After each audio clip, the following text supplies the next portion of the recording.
तो आपके इतने सारे प्यार को देख के हमारी आंखें भर आती हैं, आंखें निकल के बाहर आके रोती हैं। लेकिन माफ़ करिएगा, हमारी कंडीशन को भी समझिए। हमारी कंडीशन इतनी सी है कि मम्मी गांव से आने के बाद खौलता हुआ दाल अपने ऊपर गिरा रही हैं, जिसकी वजह से उनका पैर जल गया है। वापस से कंडीशन क्रिटिकल हो गई है, मेरे को वापस से काम करना पड़ रहा है। ऐसे मैं वीडियो बनाने में 8 से 10 घंटा दे देता हूँ, तब जाके वो वीडियो कहीं 2 घंटे 2 दिन में कंप्लीट होती है, बहुत मेहनत के बाद। अब इस टाइम पे उस 8 से 10 घंटे में भी कुछ कमी हो गई है, घर पे काम करना, खाना बनाना, वो चीज़ें करने की वजह से। लेकिन उन सब के बाद भी मैं कोशिश करूँगा कि आपको वीडियो दे दूँ। लेकिन अगर किन्हीं वजहों से वीडियो रह जाए तो मुझे माफ़ कर दीजिएगा। मैं पहले ही बता दे रहा हूँ, आपको कोई आशा देना नहीं चाहता मैं। चलिए, तो ये हो गई मेरी प्रॉब्लम। अब बात करते हैं टॉपिक की। हमने प्लांट टिश्यू कल्चर पढ़ाया था और वहाँ पे हमने कहा था कि टाइप्स है तो बता दीजिएगा। तो उन्होंने बता दिया कि हाँ भैया टाइप्स है, मुझे बताइए अब। चलिए टाइप्स को देख लेते हैं। टाइप्स की बात की जाए तो ये कई टाइप्स के होते हैं, लेकिन अगर नॉर्मली आप चाहें तो इन्हें टाइप्स को बांट सकते हैं। जैसे ऑर्गन आपका टिश्यू कल्चर है वो 2 टाइप्स का होता है, एक आपका रिप्रोडक्टिव ऑर्गन और एक आपका वेजिटेटिव ऑर्गन। रिप्रोडक्टिव ऑर्गन में ये वाले टाइप्स के पार्ट आएंगे, जैसे आपका एम्ब्रियो कल्चर आ जाएगा या एंथर वाला पार्ट आ जाएगा। मतलब जो रिप्रोडक्टिव सिस्टम वाले पार्ट हैं वो उसमें आ जाएंगे, और जो आपके वेजिटेटिव यानी कि रूट पार्ट, लीव हो गया, ये वही सब, ये जो सूट वाला पार्ट है वो इसके अंतर्गत आ जाएगा। ठीक है, तो यही 2 कंडीशन में बांट के हम देख सकते हैं। लेकिन हम इसे नॉर्मली भी पढ़ सकते हैं कि ये 5-6 टाइप्स के होते हैं। ठीक है, इस तरीके से भी देख सकते हैं कि मेनली ये 5-6 टाइप्स के होते हैं। अब अगर नाम की बात की जाए तो seed culture, embryo culture, callus culture, organ culture, protoplast culture, anther culture, meristem culture, ऐसे बहुत सारे नाम मिल जाएंगे, बहुत सारे कल्चर किए जाते हैं। ठीक है, अब जैसे सबको उसके नाम के अनुसार पकड़िए और उसको अच्छे से समझ लीजिए, आपका कॉन्सेप्ट खत्म हो जाएगा। कोई कठिनाई नहीं है, सारी चीज़ें वैसी ही हैं। अगर एक बार आपने प्लांट टिश्यू कल्चर समझ लिया तो बाकी सब भी आपने ऐसे ही समझ लिया। अब सीड कल्चर क्या कहता है उससे समझिए। सीड कल्चर नाम ही बहुत कुछ रहा है, यानी कि सीड का ही कल्चर करना है। यानी कि बस इतना सा फर्क होता है कि सीड में ये जो आप सीड ले रहे हैं, ये सीड आपका इन विट्रो ग्रोइंग प्लांट से निकला हुआ सीड ही होना चाहिए, या ऐसे ही सीड को हम प्रेफर करते हैं लेना। रीज़न क्या है कि ये सीड आपका प्योर होता है। रीज़न यही है कि इसमें किसी प्रकार के डिजीज़ नहीं होते हैं, कोई बैक्टीरिया, वायरस, इस तरीके के डिजीज़ नहीं होते हैं, स्टेरलाइज होता है पहले से ही। तो इस तरीके को सीड लेना हम प्रेफर करते हैं टिश्यू कल्चर के दौरान या सीड कल्चर के दौरान। अब इन चीज़ों को इंग्लिश में लिखा है, पढ़ के समझा दे रहा हूँ, कॉन्सेप्ट क्लियर हो जाएगा। इस टाइप के कल्चर में हम सीड से डायरेक्ट प्लांट को ग्रो करते हैं। ठीक है, यही पहली लाइन लिखी हुई है। दूसरी लाइन कह रही है seed culture is an important technique when explant are taken from in vitro derived plant. अब यहाँ पे क्या कहा है, वही चीज़ कही जो मैंने आपको बताया है कि हम जो सीड लेते हैं, सीड कल्चर टेक्निक के दौरान जो हम सीड लेते हैं और उसको ग्रो करते हैं, वो सीड इन विट्रो प्लांट से निकला हुआ सीड होना चाहिए। यानी कि इन विट्रो प्लांट का ही सीड होना चाहिए। हमको पता है कि टिश्यू कल्चर के दौरान प्लांट का जो भी कंपोनेंट, जो भी पार्ट लेते हैं हम, वही एक्सप्लांट कहलाता है। तो सीधी सी बात है, हम ये चाह रहे हैं कि लेबोरेटरी यानी कि इन विट्रो कंडीशन में, यानी कि लेबोरेटरी में जो प्लांट तैयार हुआ है उस प्लांट की सीड लें हम और उसे सीड कल्चर टेक्निक में यूज करें। बस इतनी सी बात कह रहे हैं, और कुछ नहीं कहना है और कुछ नहीं समझा रहे हैं। हम बस इतना चाह रहे हैं कि लेबोरेटरी का जो प्लांट है उसकी सीड्स को लेके हम सीड कल्चर में यूज करें। यही चीज़ यहाँ पे लिखी है, टेक्निक व्हेन एक्सप्लांट। एक्सप्लांट क्या, हमको पता है एक्सप्लांट का मतलब ही होता है प्लांट का कोई पार्ट, बस। तो ये हम यहाँ पे प्लांट का कौन सा पार्ट ले रहे हैं, सीड ले रहे हैं, तो बस वो सीड भी एक्सप्लांट कहलाएगा।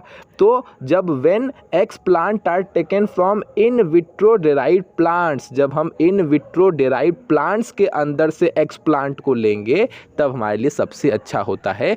इसी वजह से सीड कल्चर के अंतर्गत जो हम सीड लेते हैं वो आपका लेबोरेटरी वाले प्लांट का ही सीड होता है। बात खत्म, कोई मोटा मोटा कोई डाउट वर्कआउट नहीं होगा, होगा तो बताइएगा, फिर से हम कोशिश करेंगे। चलिए, मन में जो क्वेश्चन उठेगा वो हम जरूर उठा देते हैं। मन में क्वेश्चन उठेगा, क्यों हमको उसी प्लांट के सीड लेने की ज़रूरत है? क्या हम बाहर से सीड लेके काम नहीं चला सकते हैं? रीज़न ये है कि अगर आप बाहर से सीड लेंगे तो आपको माफ़ कीजिएगा, अगर आप बाहर से सीड लेंगे तो आपको उस सीड को पहले स्टेरलाइज करना पड़ेगा, पहले साफ़ करना पड़ेगा, प्योर करना पड़ेगा, उसको बैक्टीरिया फ्री, वायरस फ्री करना पड़ेगा, फिर आप कहीं इस फॉर्म में यूज कर सकते हैं या सीड कल्चर वाले जो टेक्निक है उसमें यूज कर सकते हैं।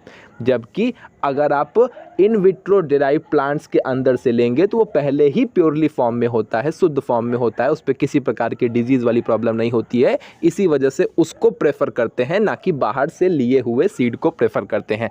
अब तो समझ में आ गई होगी ना भैया। चलिए आगे चलते हैं, बस ऐसे ही प्यार से समझते रहिए, प्यार में डूबते रहिए, समझ में आ जाएगा। बाकी हमारा काम है बस प्यार से सुना करिए। दूसरी चीज़ ये है कि इस टेक्निक का यूज हम मेनली या मोस्टली आप ऑर्किड के प्लांट्स के सीड को ग्रोन करने के लिए करते हैं। यानी कि जो ऑर्किड एक प्रकार का फूल है या प्लांट है, जो भी कह लीजिए, ये आपको स्क्रीन पे दिख रहा है, इसके इस प्लांट के सीड्स को ग्रोन करने के लिए हम इस टेक्निक का यूज करते हैं। रीज़न क्या है कि अगर इस प्लांट के सीड को नॉर्मल एटमॉस्फेयर में या नॉर्मली जो नेचुरल कंडीशन है उसमें जब आप ग्रोन करने की या इसको उगाने की कोशिश करते हैं तो ये बहुत अच्छी तरीके से ग्रो नहीं होता है। दूसरी बात, काफ़ी टाइम लेता है, और जितने बीज आप डालते हैं कई सारे बीज खराब हो जाते हैं, कई ग्रो होते हैं, इस तरीके की कंडीशन आती है।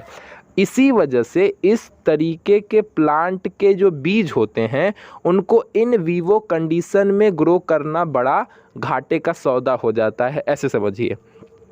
इस तरीके के प्लांट के सीड को इन विट्रो कंडीशन में यानी कि लेबोरेटरी में ग्रो किया जाता है। तो ऐसे में फ़ायदा ये होता है कि सारे सीड्स आपके सीडलिंग्स में यानी कि छोटे प्लांट्स में कन्वर्ट हो जाते हैं।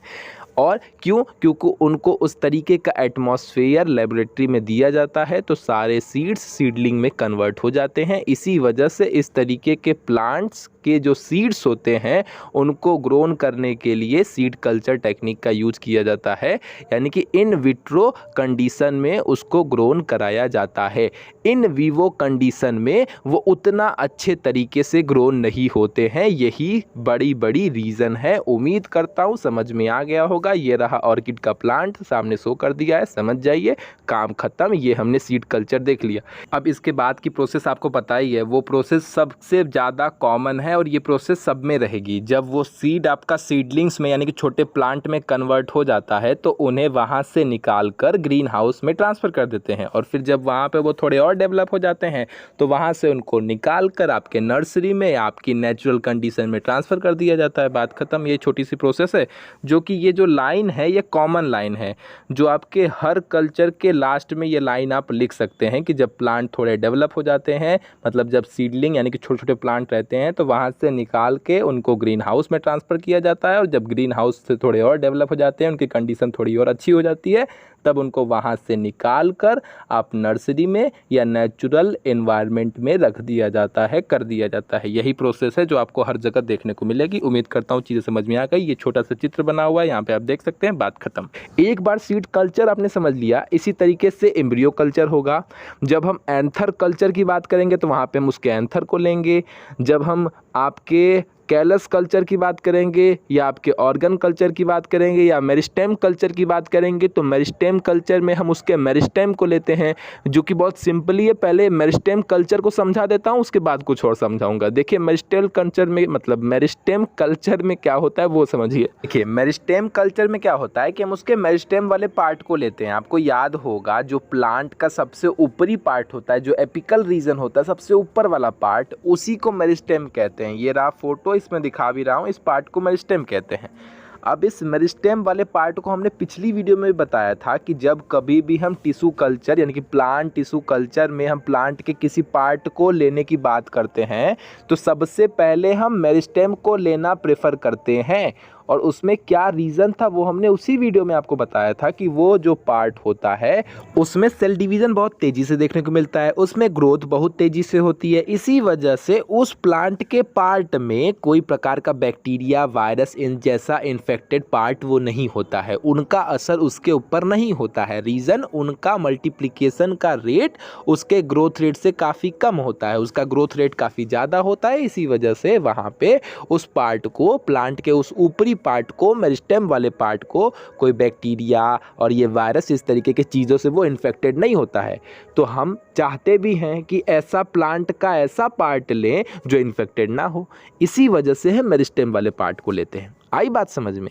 तो बस इसी वजह से यहाँ पे भी हम उसी मेरिस्टेम वाले पार्ट को लेते हैं प्लांट से और फिर उसका कल्चर कराएंगे, यानी कि उसको एक न्यूट्रिएंट मीडियम में प्रोवाइड करवाएंगे और वो आपका धीरे धीरे ग्रोन अप होके, डेवलप होके आपका पूरा एक फुल्ली डेवलप प्लांट में कन्वर्ट हो जाएगा। तो यही है आपका मेरिस्टेम कल्चर। कोई ख़ास समझाने की ज़रूरत नहीं है, अच्छे से आपको समझ में आ गया हो, कोई डाउट नहीं होगा।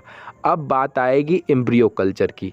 अब एम्ब्रियो कल्चर समझाता हूँ, वो समझिए वो क्या कहना चाहता है। सीधी सी बात है कि इसका नाम ही अपने बारे में बहुत कुछ बता रहा है। एम्ब्रियो कल्चर के अंतर्गत हम प्लांट के एम्ब्रियो को लेते हैं और उसको डेवलप कराते हैं। उसको बस फ़र्क ये है कि उसको हम लेबोरेटरी में, यानी कि इन विट्रो कंडीशन में डेवलप कराते हैं और डेवलप हो जाने के बाद वो जब थोड़े छोटे प्लांट्स में, यानी कि सीडलिंग्स में या प्लांटेट्स में जब कन्वर्ट हो जाते हैं तो उनको वहाँ से फिर निकाल के फिर आपके ग्रीन हाउस गैस में, और जब थोड़े और मैच्योर हो जाते हैं तो उसको वहाँ से नेचुरल कंडीशन में या नर्सरी में निकाल कर ट्रांसफ़र कर दिया जाता है। यही सीधी सी प्रोसेस है। अब देखिए क्या कह रहा है, we can use these embryos present in seed as a explant to grow viable plants. यानी कि हम जो सीड के अंदर प्रेजेंट एम्ब्रियो होता है उसका ही यूज करते हैं इन विट्रो कंडीशन में एक्स प्लांट के रूप में। यानी कि जो सीड के अंदर एम्ब्रियो डेवलप हो रहा होता है उसी को निकाल के उसी का यूज हम एक्स प्लांट के तौर पे करते हैं। आप ये समझ लीजिए कि जो आपका एम्ब्रियो है वो उसी सीड के अंदर होता है। जैसे एग्जाम्पल के तौर पे, जैसे जब अगर इंसान की बात की जाए तो इंसान होता है, पहले हमारे मतलब फीमेल की बॉडी के अंदर जाइगोट से एम्ब्रियो का फॉर्मेशन होता है। यही एम्ब्रियो धीरे धीरे कन्वर्ट होके बेबी का फॉर्मेशन करता है, ठीक है, एक पूरा कंप्लीट बेबी बनता है। उसी तरीके से वही आपका एम्ब्रियो डेवलप होके सीड का फॉर्मेशन करता है, ऐसे समझ लीजिए। तो यानी कि सीड के अंदर ही एम्ब्रियो होता है, ठीक है, बेबी के अंदर ही, यानी कि बेबी उसी एम्ब्रियो से डेवलप हुआ है। उसी तरीके से ये सीड भी उसी एम्ब्रियो से डेवलप हुआ है, यही कहना चाह रहा हूँ यार। मतलब इतनी सी बात है, उसी सीड के अंदर एम्ब्रियो प्रेजेंट होता है, बात खत्म। काहे भी पका रहा हूँ, अब बारी बारी पढ़ रहा हूँ, देख लीजिए। Embryo culture is a technique for cultivating an embryo under control condition on a nutrient medium. हम एम्ब्रियो कल्चर में क्या करते हैं, एम्ब्रियो का कल्टिवेटिंग करते हैं अंडर कंट्रोल कंडीशन में, और उसको न्यूट्रिएंट्स का ध्यान देते हुए एक न्यूट्रिटिव मीडियम में रख के कंट्रोल कंडीशन में एम्ब्रियो का कल्चर करते हैं। यही प्रोसेस एम्ब्रियो कल्चर कहलाती है, ठीक है, बात खत्म। This involves the in vitro development of a embryo. For this an embryo is isolated from living organism. Both a mature and immature embryo can be used in the process. Mature embryo can be obtained from ripe seeds. The immature embryos are the seeds that failed to germinate. बात समझ में आ गई? यानी कि ये इतनी सी बात कह रहा है कि हम पहली बात तो समझिए कि लिविंग ऑर्गेनिज्म के अंदर से पहले हम एम्ब्रियो को आइसोलेट करते हैं, ठीक है, और फिर उसका यूज जहाँ हमें करना होता है हम करते हैं, ठीक है। दूसरी बात, जो मैच्योर और इमैच्योर एम्ब्रियो है, इन दोनों प्रकार के एम्ब्रियो का यूज हम एम्ब्रियो कल्चर प्रोसेस में कर सकते हैं। यानी कि एम्ब्रियो कल्चर प्रोसेस के दौरान हम मैच्योर और इमैच्योर दोनों प्रकार के एम्ब्रियो का यूज कर सकते हैं। ये बात पहले क्लियर रखिए। ये जो आपका मैच्योर एम्ब्रियो है वो हमें राइप सीड, एक पकी हुई सीड से प्राप्त होता है। मैच्योर एम्ब्रियो एक पूरी तरीके से कंप्लीट सीड या पकी हुई सीड से प्राप्त होता है। और जो आपका इमैच्योर एम्ब्रियो है वो ऐसे सीड से प्राप्त होता है जो जर्मिनेट नहीं कर पाते हैं। जर्मिनेट करने में, यानी कि अंकुरित होने में, यानी कि वो प्रफुल्लित होने में फेल हो जाते हैं। ऐसे बीज से, ऐसे सीड से हमें इमैच्योर एम्ब्रियो की प्राप्ति होती है। यही मोटा मोटा कहा गया है। उम्मीद करता हूँ कोई डाउट नहीं होगा। आगे सुनिए, when we sow seed in a soil, जब हम कोई बीज को सॉइल में यानी कि मिट्टी में बोते हैं, तब जो एम्ब्रियो होता है वही डेवलप होके बाहर निकलता है और पूरे होल प्लांट में, पूरे कंप्लीट प्लांट में डेवलप होता है।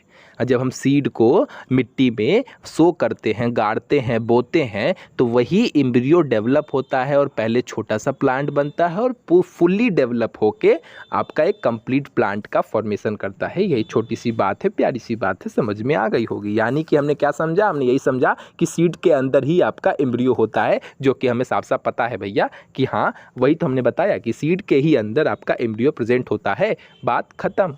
और अब इसी मैच्योर या इमैच्योर एम्ब्रियो को लीजिए, उसको लेबोरेटरी में लेके जाइए, उसको न्यूट्रिटिव मीडियम में रखिए, कंट्रोल कंडीशन में रखिए, फिर यही आपका फर्दर डेवलपमेंट होगा। फिर इसमें रूट और सूट वाला पार्ट डेवलप होगा। फिर धीमे धीमे यही आपके एक छोटे सीडलिंग में या छोटे प्लांटेट में कन्वर्ट हो जाएंगे और डेवलप होके, फिर जब ये थोड़े और डेवलप हो जाएंगे तो फिर को ग्रीन हाउस में रखेंगे। और फिर ग्रीन हाउस से, ये लास्ट स्टेप तो सबको पता है, ग्रीन हाउस से आप इसको नर्सरी में या इसके नेचुरल कंडीशन में रख सकते हैं। इस तरीके से आपका प्लांट बन के तैयार। बात खत्म। आपको भी समझ में आ गया, हमको भी समझ में आ गया। खुशी राजी, काम खत्म। सब कुछ हिंदी इंग्लिश में लिखी हुई है, पढ़ के समझ सकते हैं। बहुत प्यार से समझाया, कोई मन में डाउट नहीं होगा। अब यहाँ पे इसकी बात खत्म। अब हम चलते हैं अपने अगले कल्चर की तरफ। इतना जान लीजिए, जो कल्चर जैसा है, मान लीजिए एंथर कल्चर की बात आएगी तो हम उसमें एंथर को लेंगे, जो भी आपका है फूल के एंथर को लेंगे और उसमें से उसका कल्चर कराएंगे और वहाँ से उस तरीके से प्लांट डेवलप होगा। मतलब हर बार लास्ट लाइन तो यही होगी कि जब वो थोड़ा डेवलप हो जाएंगे तो उसको ग्रीन हाउस गैस में रखेंगे, मतलब ग्रीन हाउस में रखेंगे, और फिर वहाँ से जब फुल्ली डेवलप हो जाएंगे, थोड़े और मैच्योर डेवलप हो जाएंगे, तो उनको वहाँ से निकाल के वापस से हम उनके नेचुरल इन्वायरमेंट में या नर्सरी में ट्रांसफ़र कर देते हैं। बात खत्म। यही प्रोसेस बार बार हर एक के लास्ट में लिखनी है, हर कल्चर के लास्ट में यही प्रोसेस होनी है। ठीक है, तो हो सकता है मैं ज़्यादा कल्चर ना पढ़ा पाऊँ क्योंकि टाइम की भी कमी है, लेकिन मैं इतना बता दे रहा हूँ कि जो भी कल्चर आएगा वो अपने नाम के अनुरूप होगा और जो उसका नाम होगा उसी तरीके का कल्चर होगा। जब एम्ब्रियो कल्चर की बात आई है तो वहाँ पे हमने एम्ब्रियो का कल्चर किया, जब सीड कल्चर की बात आई तो हमने सीड का कल्चर किया। बात समझ में आ रही है? जैसा नाम वैसा काम, ये वाले प्रोसेस को ध्यान में रख के चलिएगा। बाकी बहुत सारी चीज़ें आपको पता चल चुकी है कि जैसे हम उसको इन विट्रो कंडीशन में ग्रो करते हैं, वो आपका लेबोरेटरी में ग्रो होगा, तो उसी को ही कहते हैं in vitro condition. Nutrient medium में ही रखकर ग्रो करेंगे, कंट्रोल कंडीशन में ग्रो करते हैं। सब नॉर्मल सी बातें जो हर जगह लागू हो रही है। ठीक है, तो अगर मान लीजिए बाय द वे पेपर में कोई ऐसा पार्ट भी आ गया जिसके बारे में आपको नॉलेज नहीं है, फिर भी आपको पास इतनी नॉलेज हो गई है कि आप उसके बारे में काफ़ी अच्छे से बनाकर लिख सकते हैं। एक आपको सिर्फ हिंट दे रहा। ठीक है, बात समझ में आ रही? बिल्कुल आ रही होगी। चलिए अब एंथर कल्चर समझा दे रहा हूँ, वो भी समझ लीजिए। देखिए, आपको भी पता है कि जो एंथर होता है वो फ्लावर का मेल रिप्रोडक्टिव पार्ट होता है और उसी का ही पार्ट एंथर है। ठीक है, मतलब स्टेमन के अंदर एंथर और फिलामेंट, और एंथर के ही अंदर आपका पॉलन ग्रेन प्रेजेंट होता है। अगर याद होगा तो याद होगा, अभी हमने कुछ दिन पहले ही ये वीडियो बनाई थी, आपको याद ही होगा। ठीक है, तो इसी एंथर के अंदर पॉलन ग्रेन्स होता है। ठीक है, हमें पता है कि इस एंथर के अंदर पॉलन ग्रेन प्रेजेंट होता है। शॉर्ट में कभी कभी पूछा भी जाता है कि पॉलन कहाँ प्रेजेंट होता है, तो एंथर के अंदर, या एंथर ना दिया हो तो वहाँ पे पॉलन सैक दिया रहेगा, या बहुत मोटा मोटा पूछा है तो स्टेमन दिया रहेगा। तो स्टेमन के ही पार्ट है ना, स्टेमन के ही पार्ट है एंथर और फिलामेंट, और इसी एंथर के अंदर आपका प्रेजेंट होता है कौन? Pollen grain. और पॉलन ग्रेन अगर कहा जाए कि कहाँ प्रेजेंट होता है तो आप कह सकते हैं पॉलन सैक में भी प्रेजेंट होता है। तो बहुत तरीके से क्वेश्चन पूछे जा सकते हैं, बात है कि क्या पूछ रहा है। चलिए, वो सब फालतू बात हो गई। अब पहले हमें काम की बात समझते हैं, अभी हमारे पास वो सब समझने का टाइम नहीं है। बात ये है कि अगर हम पॉलन ग्रेन का यूज करके प्लांट टिश्यू कल्चर की प्रोसेस को करते हैं तो वही आपका कहलाएगा एंथर कल्चर। या हम एंथर का यूज करके, ठीक है, एंथर का यूज करते हैं टिश्यू कल्चर के दौरान तो वही प्रोसेस क्या कहलाती है? एंथर कल्चर कहलाती है, जो कि नॉर्मल सा डेफिनेशन है, लिखा हुआ है, आप देख सकते हैं। बाकी इसके बारे में एक इंटरेस्टिंग बात ये है कि एंथर कल्चर से जो प्लांट प्रोड्यूस होता है वो प्लांट आपका हैप्लॉइड प्लांट्स कहलाता है। ये इंटरेस्टिंग बात है। अब आपके मन में डाउट आएगा, ई हैप्लॉइड क्या होता है? ऐसा नाम तो हम ना सुना रहा। अब सीधी सी बात है कि हैप्लॉइड प्लांट्स क्या होते हैं, यानी कि अगर हम एंथर कल्चर का यूज करके कोई प्लांट डेवलप करा रहे हैं या प्रोड्यूस करा रहे हैं, तो प्लांट हैप्लॉइड प्लांट्स कराएगा। काहे लिए भैया, ऐसा कौन सा पाप कर दिया इसने? तो उसका रीज़न ये है कि हैप्लॉइड प्लांट को सीधा सीधा समझने का अगर कहा जाए तो आप ऐसे समझ सकते हैं कि जो ओनली वन पेरेंट से जर्मिनेट हुआ हो, एक पेरेंट से ही क्रिएट हुआ हो, ऐसे प्लांट को हैप्लॉइड प्लांट कहते हैं। तो आप देख सकते हैं यहाँ पे ये मेल पार्ट से ही डेवलप हुआ है, इसमें दो लोगों की ज़रूरत पड़ी नहीं ना। यहाँ पे सिंगल पेरेंट ही क्या है, वो एक आप कह सकते हैं प्लांट या एक बेबी क्रिएट कर दिया। प्लांट की बात कर रहे हैं तो आपका एक प्लांट क्रिएट कर दिया, एक सिंगल पेरेंट ही, किसी दूसरे की ज़रूरत पड़ी। लेकिन ऐसा इंसानों में पॉसिबल है ना ही, इंसानों के लिए एक सिंगल इंसान है, एक सिंगल इंसान थोड़ी ना कुछ कर सकता है। अब हमको ही ले लीजिए, तो हमारे लिए कोई रहना चाहिए ना कि हम कुकुर बिलार से प्यार करूँगा। वो बात की बात है कि हमारा चंगू हमको छोड़ के चली गई, पता नहीं कुकुरा 2 दिन से कहाँ चला गया, लौट के ही ना आया, बहुत दुष्ट है। यही कहते हैं संगति खराब हो गई, हमारा चंगू चला गया कहीं। अरे नहीं मालिक, ऐसा मत करो, पढ़ाओ ना, नहीं तो मनई इतना गाली लिखेंगे ना कि भुला जाओ तो अपन चंगू। चलिए तो छोड़ते हैं, हम अपने टॉपिक पे आते हैं। तो हैप्लॉइड प्लांट क्या है, जो कि सिंगल पेरेंट से आपका क्रिएट हुआ होता है, वो आपका हैप्लॉइड कहता है। मतलब इसमें फर्टिलाइजेशन की प्रोसेस नहीं होती है, तो इसी वजह से बाकी ये टाइम सेविंग एडवांटेज भी है। यही ना है कि इसमें हमारा टाइम भी तो बच रहा है। कहाँ दो मनई प्यार करते हैं, फिर कहीं जाके प्रोसेस होती, तो फिर आपका डेवलप होके आगे चीज़ें होती। यहाँ पे सिंगल पेरेंट काम चल जा रहा है, कोई 2 लोग की ज़रूरत नहीं है। अभी इससे ज़्यादा टाइम सेविंग का ही होगा भैया हैं। अगर हम खुद से ही खुद को प्यार कर लो तो कोई दिक्कत थी है, मतलब फिर क्या जरूरत है हमको, कोई ज़रूरत है भैया? तो भाड़े में जा, मरा जिया, हमसे काहे लेना देना जब हमारा खुद से ही काम चल जा रहा है तो। लेकिन प्लांट के अंदर ऐसी भावना नहीं आती ना, क्योंकि बोल नहीं सकते वो लोग, और क्या। चलिए अब हम देखिए 2 मिनट में आपको समझा रहे हैं, आपको कोई टाइम ख़राब नहीं किए हैं, ठीक है। देखिए बात समझिए, हमने पहले प्लांट लिया, प्लांट से फ्लावर लिया, उसी फ्लावर के अंदर ही जो मेल रिप्रोडक्टिव पार्ट है यानी कि स्टेमन है, स्टेमन लिया, स्टेमन के अंदर से हमने एंथर को लिया, फिर उस एंथर के अंदर से हमने पॉलन ग्रेन्स को लिया, आप कह सकते हैं पूरा का पूरा एंथर ही लिया, ठीक है। अब इस एंथर का या इस पॉलन ग्रेन का होगा एम्ब्रियोजेनेसिस की प्रोसेस, और इस एम्ब्रियोजेनेसिस की प्रोसेस से क्या डेवलप होगा, एम्ब्रॉयड डेवलप होगा। ये एम्ब्रॉयड धीरे धीरे एम्ब्रियो में डेवलप होगा, फिर यही एम्ब्रियो को हम धीमे धीमे जब इसको, क्योंकि आप न्यूट्रिटिव मीडियम में रखे हैं, अच्छे से इसको न्यूट्रिशियन मिल रहा है, तो ये धीमे धीमे डेवलप होगा और इसका रूट और सूट वाला पार्ट डेवलप होगा। और जब ये रूट और सूट वाला पार्ट डेवलप होगा और ये थोड़ा और बड़ा हो जाएगा, यानी कि प्लांटलेट बन जाएगा, यानी कि छोटा सा प्लांट बन जाएगा, तो फिर इसको यहाँ से निकाल के फिर ग्रीन हाउस गैस में ट्रांसफ़र, मतलब ग्रीन हाउस वाले घर में ट्रांसफ़र कर देंगे। और फिर वहाँ से निकाल के जब उसकी कंडीशन अच्छी हो जाएगी, थोड़े और डेवलप हो जाएंगे, तो उसको हम उसके नेचुरल कंडीशन या नर्सरी में रख देंगे। भैया हमारा काम हो गया, अब हमें समझ में आ गया, बहुत प्यार से समझ लिए, बहुत डिटेलिंग में समझ लिए। और हर जगह न्यूट्रिएंट मीडियम होता है, लैब में प्रोसेस होती है, कोई टेस्ट ट्यूब में किया जाता है, कोई कहीं किया जाता है, इस तरीके की प्रोसेस है। उम्मीद करता हूँ सब कुछ समझ में आ गया होगा, ठीक है। न्यूट्रिएंट मीडियम क्या होता है, जो भी प्लांट को न्यूट्रिशन की ज़रूरत होती है वो उस मीडियम के अंदर प्रोवाइड की जाती है। बात ख़त्म। चलिए तो उम्मीद करता हूँ चीज़ें समझ में आई होंगी, और बाकी कुछ ना समझ में आए तो बताइएगा, प्यार दीजिएगा, बाकी प्यारा से कमेंट कर लीजिएगा। Tata bye bye. और हम सबसे रिक्वेस्ट करेंगे, माफ़ करिएगा, माफ़ करिएगा, और एक बार फिर से कह रहे हैं माफ़ करिएगा।